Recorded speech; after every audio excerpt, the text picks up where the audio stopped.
सत्संग और सुमरन जब घोर कलयुग में कोई भी इंसान करने लगता है तो उसके जन्म जन्मों के पाप कटने शुरू हो जाते हैं। आत्मा बलवान होने लगती है, मन कमजोर हो जाता है और आत्मबल हासिल करके जीवात्मा उन बुलंदियों को छू लेती है जिसके बाद परमपिता परमात्मा के नूरी स्वरूप के नज़ारे मिलने शुरू हो जाते हैं।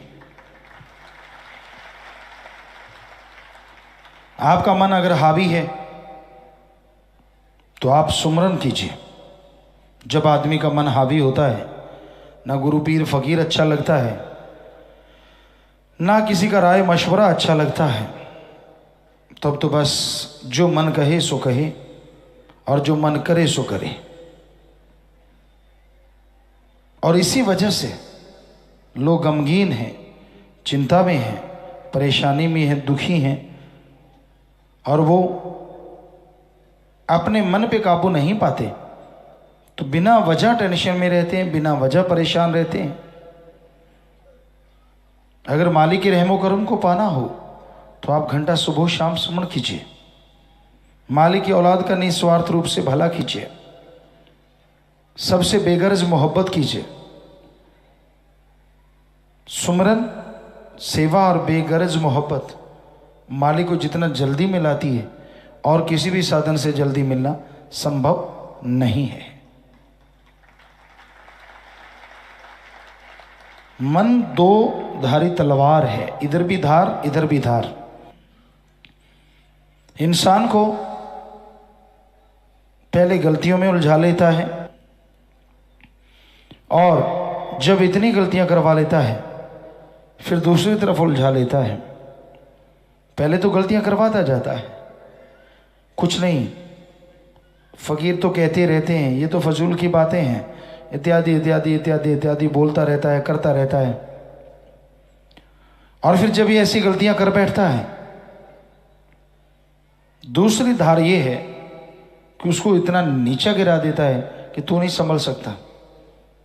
कभी बुरी सोच, कभी नेगेटिव थॉट्स आते हैं, कभी मरने की बात, कभी गिरने की बात, जो कि 100% गलत है। इंसान ये सोचते मैं यहाँ से मरूंगा तो आगे पता नहीं मेरे लिए मखमल की गद्दी बना के रखी होगी कि आजा बेटा तेरे को उड़ी करे थे, देर क्यों कर दी। ये भ्रम है। आत्मघाती महापापी, आत्महत्या जैसा पाप दुनिया में कोई दूसरा सोचा भी नहीं जा सकता। और वहां ऐसे कांटों पे बिछा दिया जाता है जिनमें विष भरा होता है, बेहद दर्द होता है और इंसान अपनी इच्छा अनुसार हिलजुल नहीं सकता, ना उनसे निकल सकता है। जीव आत्मा को कारण शरीर देके, सूक्ष्म शरीर देके इतनी सजा मिलती है जो कहने सुनने से परे। यहाँ तो कुछ भी नहीं, यहाँ के दुख क्लेश परेशानियां तो उसके सामने सुई की नोक जितने हैं। इतनी भयानक सजा है वहाँ। जो लोग सोच लेते हैं ऐसा कर लो, वैसा कर लो, ये हो जाए वो हो जाए, ये सब गलत है। आत्मरक्षा फर्ज है, ना कि आत्मघात। तो हर इंसान को सुमरन करने से आत्मबल मिलता है, आत्मबल से आत्मरक्षा होती है। तो सत्संग में सुमरन का तरीका बताया जाता है। जो लोग सुन लेते हैं उनका अंदर बाहर खुशियों से लबरेज होता है। वो गम, दुख, दर्द, चिंता, परेशानियों से मुक्त हो जाते हैं। मालिक की कृपा दृष्टि उन पे बरसने लगती है और मालिक के रहमो करम के हकदार बन के वो तमाम खुशियां हासिल कर लेते हैं जिसकी कभी कोई कल्पना नहीं कर सकता।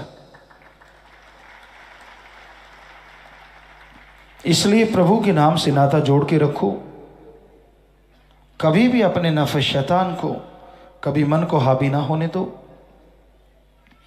वो अल्लाह, वो वाहिगुरु, वो राम, वो गॉड, वो खुदा, वो रब सबका भला करने वाला है। वो आदमी नहीं होता। आदमी जिसकी वजह से है वो है।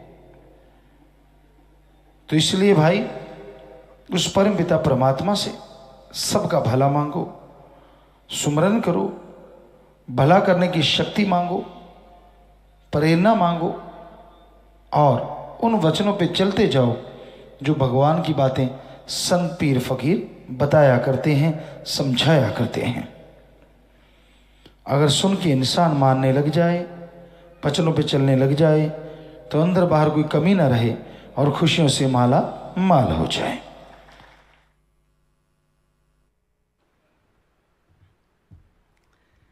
धन धन सतगुरु तेरा ही आसरा।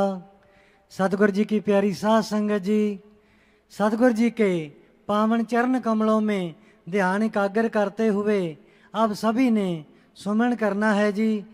जिन्होंने डेरा सच्चा सौदा से नाम शब्द गुरमंत्र नहीं ले रखा, वो सर्वधर्म का जो साझा नारा है धन धन सतगुरु तेरा ही आसरा, इसका जाप कर सकते हैं।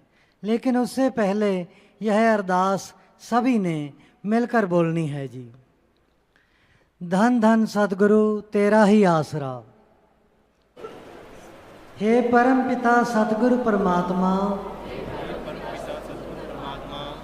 आप हमारे गुरु एमएसजी संत डॉक्टर गुरमीत राम रहीम सिंह जी इंसा को